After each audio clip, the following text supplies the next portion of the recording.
Бәріне сәлем. Бүгін біз сіздерге небәрі 20 минутта дайын болатын, көп затты қажет етпейтін пирогтың түрімен бөлісетін боламыз. Ең алдымен осындай таза ыдысымызға 2 жұмыртқамызды жарып салып алатын боламыз. Жұмыртқамызды салғаннан кейін үстіне осындай 6 ас қасық қантымызды салып, жақсылап араластырып аламыз. Жұмыртқамыз бен қантымыз араласқаннан кейін үстіне 100 мг сұйық майымызды құятын боламыз.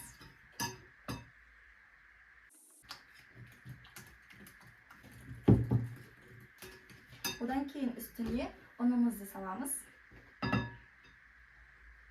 Жартысын салып, бір араластырып алып, сосын қайтадан соңғысын салатын боламыз. Яғни ұнымызды екіге бөліп аламыз. Себебі бізде ұнымыз жаңағы массамызбен жақсылап араласуы қажет, түйіршік болып қалмауы керек.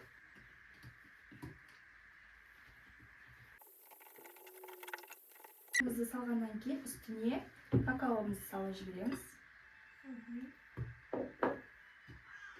Уже бізде болмаса қоюланады, одан кейін осындай 100 мг ыстық қайнап тұрған ыстық суымызды құямыз.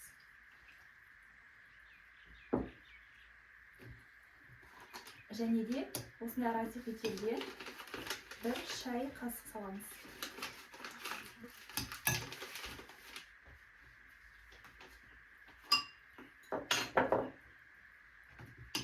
Массамыз дайын, осылай шықты.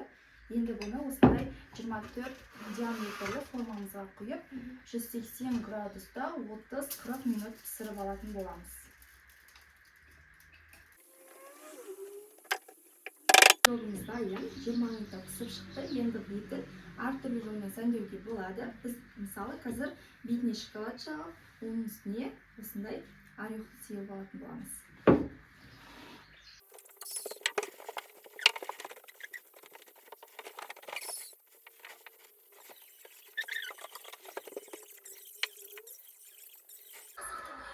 Ал біздің пирогымыз дайын.